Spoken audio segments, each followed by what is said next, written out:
E aí, mais análise hoje? Hoje vamos falar sobre ITIT11, que é um fundo de fundos que só investe em fundos de tijolo. Então é bem interessante a gente conversar sobre isso, até para ver como é que está o mercado de fundos de tijolo. Então vamos dar uma analisadinha em como é que está o fundo. Aqui no relatório do mês de dezembro dele, para a gente ver como é que finalizou o ano para os fundos de tijolo. É interessante a gente comentar o seguinte: hoje a média dos fundos de tijolo, a gente já vai dar uma olhadinha na carteira dele para entender o que é essa média, mas hoje a média dos fundos de tijolo estão pagando de 10 a 11% de dividend yield. Tem fundos que pagam mais, mas a média é essa. Fundos de boa qualidade e estão a 0,7, 0,8, a média, claro, a 0,7, 0,8 do VP, então tem uma discrepância bem grande, né? É como você pagar 70 centavos numa nota de R$1, né? Numa moeda de R$1. É como você pagar 80 centavos numa nota de $1, né? Então, é muito interessante porque o imóvel, até por ele não ser um CRI, que tem a marcação mercado e tem toda essa questão, enfim,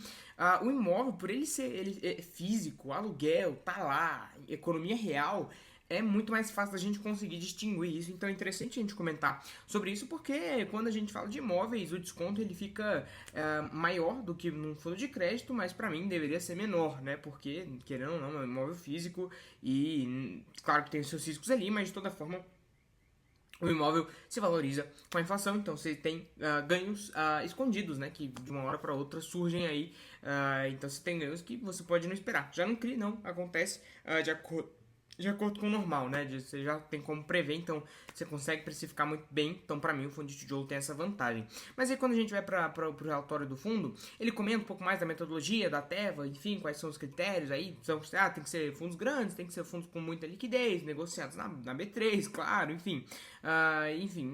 Os critérios aqui básicos para poder definir o que realmente são os fundos de tijolo, para poder investir neles. E aí eles comentam que não foi realizada nenhuma movimentação na carteira. E aí é interessante comentar com vocês o seguinte, né? O fundo hoje, ele mantém esse reloginho dele de 0,6 e alguma coisa por cota. Então a gente tem um dividend yield bem estável, até se você gosta se você achar interessante a proposta do fundo aqui, a taxa de administração dele é muito baixa, então é 0,3% ao ano, é como se praticamente não existisse, né, bem baixinha.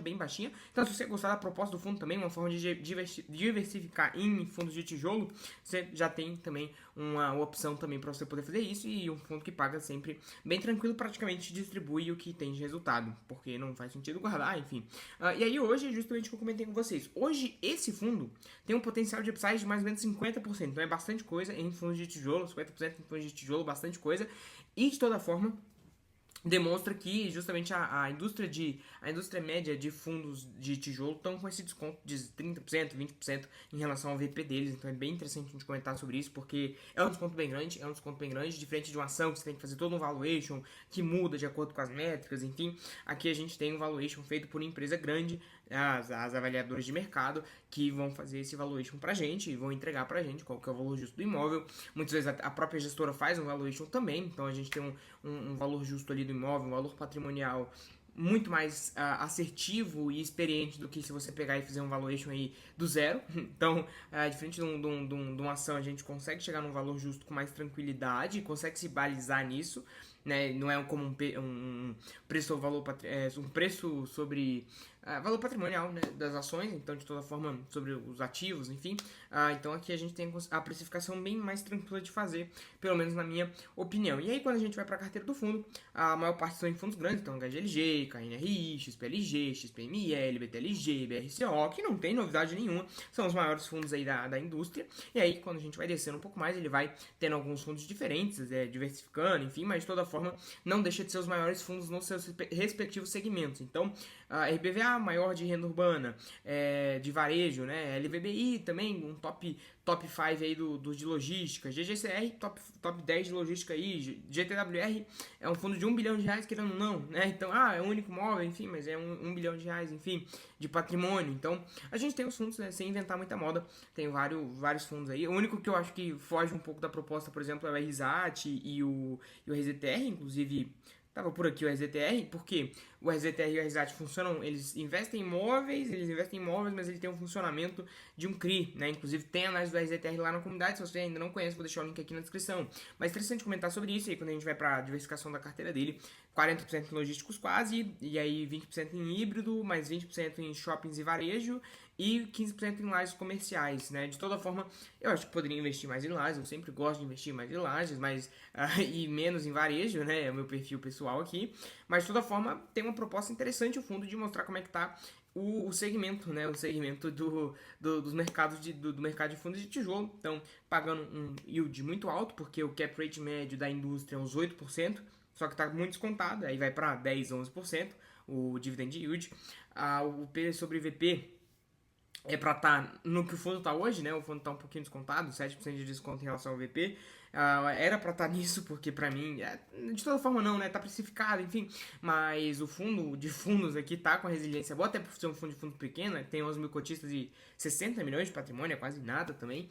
Então, de toda forma, dá pra gente ver um pouco mais essa dinâmica de como é que tá os fundos de tijolo, e aí o fundo tem uma proposta interessante também de toda forma, mas é uma análise aqui pra gente poder ver, né, como é que tá a indústria, tá pagando recorrente, porque muitas vezes você vê o fundo caindo aí, você acha que tá acontecendo algum problema, ai meu Deus, deixa eu vender isso logo. Só que a maioria das vezes é o quê?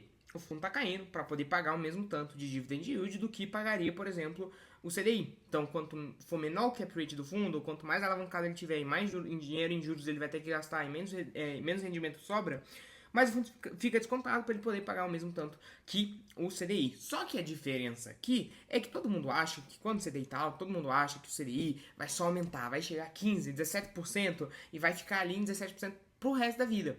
Só que você tem que entender que o CDI vai cair. Na pandemia ele chegou a 2%.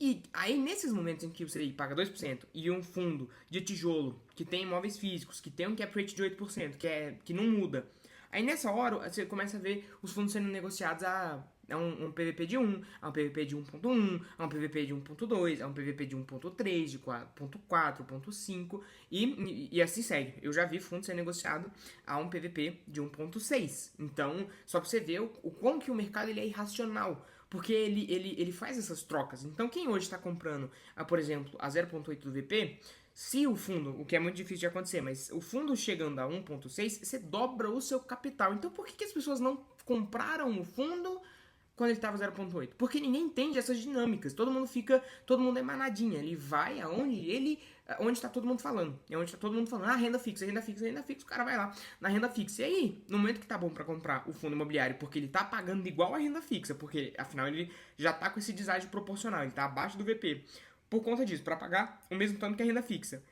Só que ele tem muito mais potencial de valorização dos imóveis, de valorização dos aluguéis, de valorização da cota do fundo, que já está com deságio, e de uma sobrevalorização da cota do fundo, e vários outros motivos, enfim, vendas com tiers mais altos do que o valor patrimonial, enfim, vários outros motivos, aí todo mundo esquece disso, e aí vai para renda fixa. Então hoje, toda vez que eu vou colocar meu dinheiro na renda fixa, se não for para ser uma reserva de emergência, uma reserva de liquidez, enfim, alguma coisa nesse gênero, eu vou para os fundos imobiliários. Tem um CRI aqui, uma oportunidade maravilhosa de comprar um CRI, não sei o que. Beleza, tem como eu comprar CRI através de fundos imobiliários que estão descontados. Então é como se eu comprasse um CRI com desconto. Então, toda vez que você pensar em alocar o seu dinheiro em qualquer segmento do mercado, sem ser ações, o fundo imobiliário ele é uma das melhores opções para você, porque ele tem um cap rate fixo, ele tá pagando igual o CDI, isento de imposto. Claro que tem toda essa questão de tributação, enfim, que estão sempre, todo ano tem essa exceção de saco, mas isento de imposto, com muitos potenciais de valorização, diversos potenciais de valorização. Então, para mim, na minha opinião, é bem interessante pegar os fundos imobiliários no atual cenário, principalmente os de tijolo. Eu gosto mais de tijolo, mas de toda forma, se você gosta mais de renda fixa, quer pegar um CRI aqui, um CRI lá, saiba que o fundo imobiliário é uma ótima forma também de você investir neles. Mas eu tô dando mais um contexto geral aqui, muitas vezes tem um iniciante ou outro aí que vem pelo vídeo, enfim, e que gosta de entender um pouco mais como é que funciona isso. Então, até aproveitando de ser um relatório rapidinho aqui, então aproveitando para explicar um pouquinho mais da visão que eu tenho hoje e como é que eu enxergo hoje. Mais sobre Titia 11 é isso, e essa é a visão também um pouco mais macro para vocês. Se você tiver qualquer dúvida, pode deixar nos comentários, já se inscreve no canal, deixa o teu like. É isso, é nóis e